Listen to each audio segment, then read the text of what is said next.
Nas últimas sessões, nós vimos uma série de funções e métodos que podem ser aplicadas às séries, como as funções de cálculo estatístico, como média, mediana, desvio padrão, os cálculos entre linhas, como diff, e os cálculos cumulativos, como CumSum, CumCount e assim vai.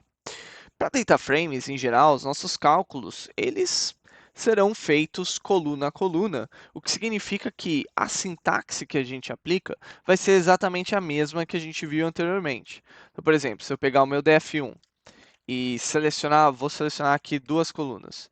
Eu vou selecionar comp, portátil, aluno, que são a quantidade de computadores portáteis que um aluno pode ter, e QT, desktop, aluno.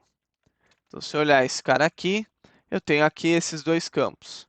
Agora eu vou colocar, por exemplo, um CumSum para fazer a soma cumulativa e você vai ver que ele vai fazer a soma cumulativa campo a campo, no final das contas. Então, ele está fazendo a soma cumulativa desse cara de maneira independente da soma cumulativa desse cara. Se eu pegasse esse mesmo cara aqui e fizesse um ponto diff, ele faria o diff de maneira isolada de cada um desses caras aqui. Se eu pegasse esses dois caras e falasse, ó, por favor, me calcule a média, você vai ver que o que ele vai me devolver é uma série de dados com o valor médio de cada campo, ok? Bom, porém, como eu falei, a grande vantagem de data frames é que são estruturas bidimensionais.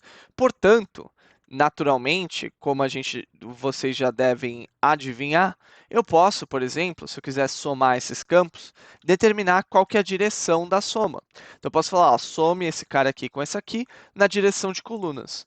E aí, no caso, o que ele vai me devolver é uma série de dados, onde para cada linha ele tem a soma dessas duas colunas aqui. E aqui eu coloquei o axis equals 1, mas se eu quisesse eu poderia ter passado um axis equals columns. Isso aqui, a questão do axis, vai funcionar para todos esses métodos que a gente viu aqui. Então não vou ficar me estendendo falando, olha a média, olha a mediana, olha agora o desvio padrão, olha agora a CumSum, olha agora a diff e tudo mais. Acho que vocês entendem como funciona. Basicamente, se eu tenho um data frame de dados e eu tenho uma seleção de colunas, eu posso aplicar essas funções determinando a direção de cálculo, caso eu queira, por exemplo, tirar a soma de várias colunas linha a linha.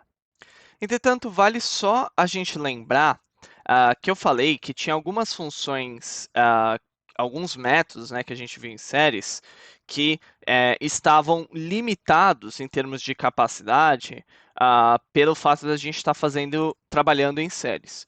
Um deles era o método de sort values, né? Que se eu pegasse, fazia o quê? Eu pegava minha série de dados, sei lá, esse cara aqui, e aplicava um sort values, e eu podia colocar aqui um valor ascending ou descending, né, para ser em ordem crescente ou decrescente. No data frame, a gente também vai conseguir trabalhar com sort values, entretanto, a gente vai trabalhar em cima do data frame e aqui nesse caso, a gente vai passar um parâmetro by aqui.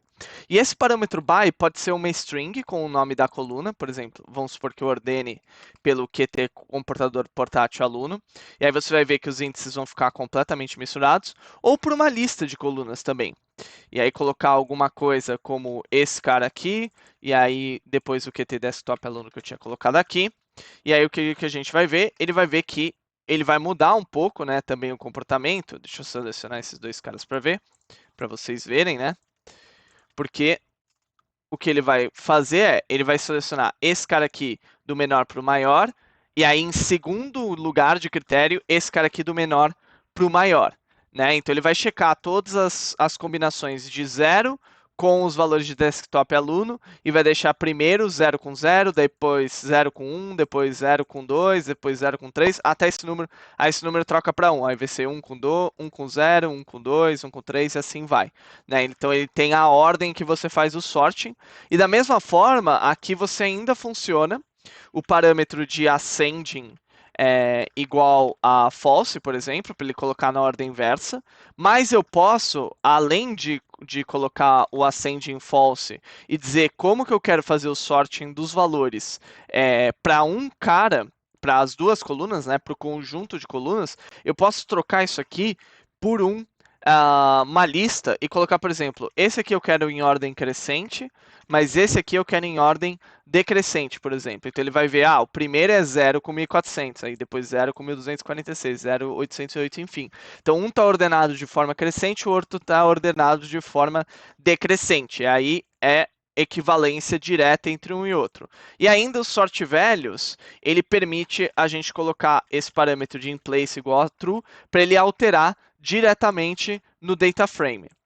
O outro que eu falei, né, destaquei para vocês, era o replace, né, naquela naquela sessão, onde eu falei que o replace permitia substituir o valor de uma série pelos valores na chave de dicionário. Bom, num data frame, o comportamento do replace vai ser o mesmo, exceto que eu vou poder substituir o valor, as ocorrências, e aqui deixa eu ver, coloquei todas as ocorrências do valor que eu estou colocando aqui na substituição dos dados, de tal forma que aqui, veja que ele substituiu todas as ocorrências do valor zero em ambas as séries de dados pelo valor do ponto de exclamação. E, de novo, o replace é um outro campo, é uma outra modificação que eu consigo fazer com inplace igual a true para modificar o data frame original. Então tem essas funcionalidades adicionais que a gente consegue trabalhar ainda.